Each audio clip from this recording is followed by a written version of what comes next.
I've been the gallery director for several years now, and what that involves is coordinating especially the exhibition schedule for each academic year.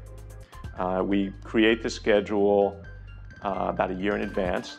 One of my other roles is head of the gallery committee, so I get together with committee members from the department and we talk about ideas for exhibitions. One of the important things is we want exhibitions to reflect the teaching that goes on in the department. Here at the college, I'm an adjunct professor, and what that means is that you're here part-time for specific classes.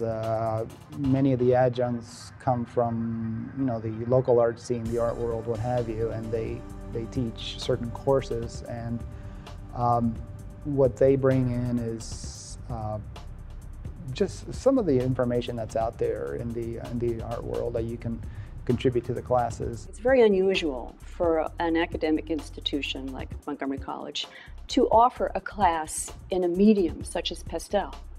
You can get classes like that at the Art League School, that is just an art school. But for college to teach pastel is unusual, and I'm very, very grateful to Montgomery College for that. I was trained as a metalsmith, jeweler all my life. And then I teach jewelry making with metal. We work with silver or copper or gold or some kind of precious stone. I'm an art historian. That's what I teach in the department.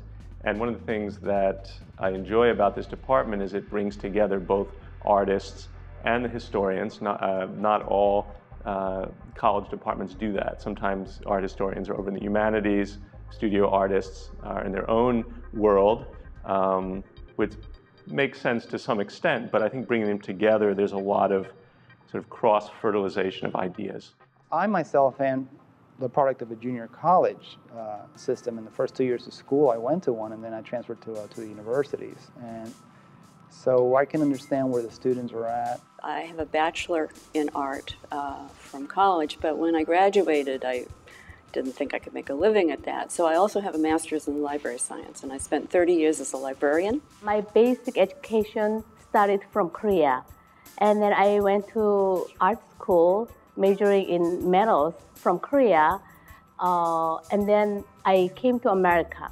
I studied history in graduate school, sort of more general history. I also started to gravitate more towards art history and even a certain amount of film history. School is important, there's no doubt about that, and I had some great professors, but then that's your jump-off point. After that, it's what you make of it. You can't teach drive. You can't teach, for lack of a better word, ambition. I learned on my own to a great extent. I picked up pastel without any teaching when I was still working at the Library of Congress. And I was trying to learn this new medium on my own, and I wasn't using the best materials. And I was very frustrated. And so now what I really want to do in my teaching is to help people get the right start right away.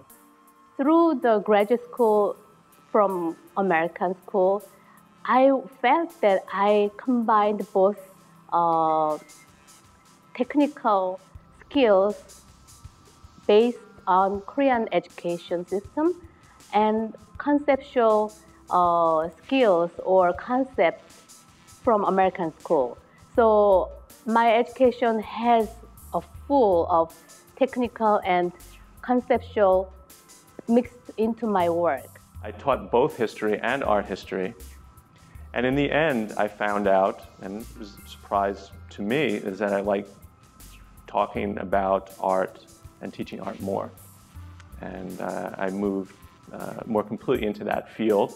It's been a great experience to not just teach at Montgomery College, but to lecture at the National Gallery of Art and at the Smithsonian, to give tours, to give public lectures, and it's a real pleasure just to talk about art with people. I teach a two-dimensional design course along with the painting course, and that has a big variety of students, especially in the painting class. You can have folks that are just right out of high school to people that are retired and different ages in between, so you have to be flexible with how to approach people's needs and the abilities that they have. So that's part of the challenge in the course. It's very rewarding in that sense that you see what people do at specific ages, specific times in their lives. My class is a little unusual.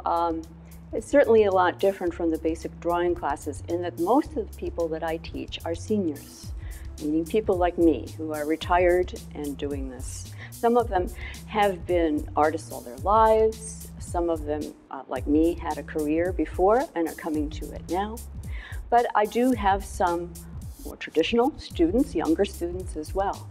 And even when I don't, the fact that our work is here on display all the time, the younger students are exposed to pastel, which is something they probably wouldn't have if they were going to a more traditional university. When I go to the class at the first day, I see some people from Asia, some people from Africa, some people from South America, or from this area, local people, Americans. But they're all mingled together and they make a really interesting harmony. And also at the same time, we have also all the students study together, and then between youngers and then elderly people, they have interesting harmony going on. The art department in Rockville is an outstanding one, given its size. We have, I think, close to 40 faculty, including 14 full-time. So you really get the diversity, which I think is even more substantial than at the University of Maryland. The art department has a big variety of courses, from the fundamentals like drawing, two-dimensional design, figure drawing, to something a little bit more advanced like printmaking or graphic design, video. It's a big department. One of the things that I think is really special about my class, and I'm sure some of the other classes here as well, is that the younger students get to interact with the older, more experienced people who have either been doing art for years or at least just had full lives. The strength of the art department in this school at the Montgomery College is the faculty. We have really good faculty members, and then individual people are all professional and very famous in some ways. I don't know how that happened, but everybody does their own personal solo shows from here and there, internationally, nationally, and then they are outstanding. The art department here is very strong. We teach a lot of different areas. Again, we have the art history side, but the bulk of the department is teaching studio art, whether it's ceramics or crafts and jewelry, sculpture, painting, drawing, design, color. Student has a lot of options. The value of an education at Montgomery College is, among many things, is the cultural diversity. There is truly an international student body here. I'm really, really pleased that this college offers this class. And for the seniors in the area, this is the only place. We don't have the equivalent of the Art League, and it's hard to get to Virginia from here. So for them, it really gives them excellent courses in art. And I can't say enough about Montgomery College and what it does for the people in this area, art-wise. Because Montgomery College is two-year college, people don't have too much competition going on. So they are rather relaxed, and then it has a really soft environment between people. Many students I've spoken to have gone through the program and gone elsewhere, have come back and said, you know, this is where they really found something. They really sort of found who they were. And in many cases, what they went on to study was beneficial, but it was not as good as they got in the art department here.